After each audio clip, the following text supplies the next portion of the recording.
अलग जगहों पर आज पूरे दिन ये देखने को मिलेगा। आगे बढ़ते हैं और खबर राजौरी जिले से आ रही है, जहां पर एक इलाके में संदिग्ध मौतों का रहस्य लगातार बरकरार है। पिछले 40 दिनों के दौरान रहस्यमयी तरीके से यहां पर 14 लोगों की मौत हुई है। मरने वालों में 11 बच्चे शामिल हैं। मौत के कारण का अब तक पता नहीं चल पाया है। सरकार ने कहा है कि मृतकों के नमूनों की जांच की जा रही है, लेकिन मृतक व्यक्तियों के नमूनों में कुछ न्यूरो टॉक्सिन पाए गए हैं, जिनके बारे में ज्यादा जानने के लिए आगे की जांच की जा रही है। वहीं मुख्य सचिव ने पुलिस और स्वास्थ्य अधिकारियों को विभिन्न प्रतिष्ठित संस्थानों से प्राप्त रिपोर्ट का आकलन करने के भी लिए कहा है, ताकि इन मौतों के वास्तविक कारण की पहचान की जा सके। स्वास्थ्य मंत्री ने लोगों से न घबराने की अपील की है। स्वास्थ्य मंत्री ने कहा है कि इन दुर्भाग्यपूर्ण मौतों के पीछे वास्तविक कारण का पता लगाने के लिए जांच जारी है। जो अभी कुछ दिनों पहले जो राजौरी का जो इंसिडेंट हुआ है, जिसमें लगभग 13 लोगों की डेथ हुई है। थर्ड टाइम पे फिर आ गया ये इंसिडेंट, और वो भी लगभग 40 दिन के बाद। अगर खुदा न खास्ता कोई बीमारी होती तो वो फिर फैल जाती, वो इतनी देर जो है रुक नहीं सकती थी। जो लेकिन जो टेस्ट आए, वो टेस्ट जो है वो सारे नेगेटिव आए हैं। जिन जिन सैंपल का टेस्ट लिया गया है, चाहे वो पानी का हो, चाहे वो फूड ग्रेन्स का हो, चाहे वो बाकी जो वहाँ पे उन्होंने चीज़ें इस्तेमाल की हुई थी, बिस्किट जो भी हैं, वो सब नेगेटिव आए हैं। और उसके बाद सारा जो भी इन्फ्लुएंजा टेस्ट वो भी नेगेटिव आया है।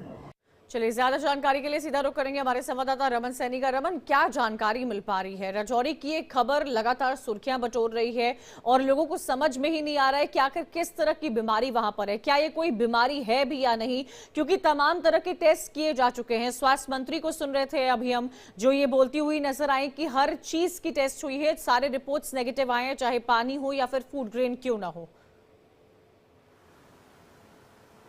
जी हाँ कंचन, बिल्कुल यही सबसे बड़ा सवाल है कि आखिरकार ये जो मौतें हो रही हैं ये क्यों हो रही है। और मैं आपको ये अपडेट देता हूं कि ये मौतों का आंकड़ा जो है अब बढ़कर 15 हो चुका है, जिसमें एक महिला, एक पुरुष, एक बुजुर्ग समेत 12 बच्चे जो है वो इन मौत का जो है वो शिकार हुए हैं, इस बीमारी का शिकार हुए हैं। अब आखिरकार ये बीमारी है क्या, क्योंकि सबसे पहला केस जो है वो 7 दिसंबर को आया था, जब राजौरी के कोटरंका इलाका का जो बड़ाल गाँव है, वहाँ पर फैजल हुसैन के घर पर एक कार्यक्रम था। वहाँ पर एक परिवार के लोग जो है वो खाना खाने जाते हैं, और जैसे ही खाना खाकर घर वापस आते हैं तो एक एक कर बच्चों को उल्टी, दस्त, बुखार, पसीना आना जो है वो शुरू हो जाता है। और उसके बाद जब उनको हॉस्पिटल में एडमिट करवाया जाता है तो वहां पर एक एक कर जो है वो मौतें हो जाती हैं। फिर दूसरा चरण हुआ जिसमें 4 लोगों की मौत हुई, फिर तीसरे चरण में अब 6 लोगों की मौत हो चुकी है। तो कुल मिलाकर अभी तक 15 लोग जो है उनकी जान चली गई है। और ये तीनों जो फेज में इंसिडेंट्स हुए हैं, जो मौतें हुई हैं, वो 3 परिवार के साथ जुड़ा हुआ पूरा मामला है। फैजल हुसैन के साथ में 1.5 किलोमीटर दूर उनके एक रिश्तेदार रहते हैं, जो उनके घर पर खाना खाने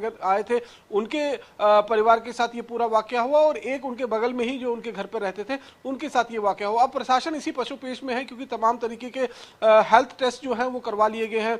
एपिडेमिक है नहीं, क्योंकि एपिडेमिक होता तो पिछले 40 दिनों में एक और बात यहाँ पर बताइएगा, जो ये 15 लोगों की जान गई है, क्या ये 15 के 15 लोग एक ही विसिनिटी में रहने वाले थे, या राजौरी के अलग अलग इलाकों में हुए, या इनके मकान सटे हुए हैं, एक साथ ही रहते हैं, एक साथ खाते पीते हैं? देखिए, मैं आपको वही बता रहा था ना कि 3 ही परिवार के लोग हैं जिनके 15 लोगों की जान गई है। एक परिवार जो है, जिस परिवार के घर में लोग खाना खाने गए थे, वो परिवार शामिल है, और उसके साथ में एक बगल में ही उनका एक घर है, उनके रिश्तेदार का ही घर है। 8 तारीख को, जब 8 दिसंबर को उनके घर में एक कार्यक्रम था, उस आयोजन में लोग गए थे, उनके घर पे खाना खाया था, और उसके बाद वो मौत का सिलसिला जो है उसकी शुरुआत हुई।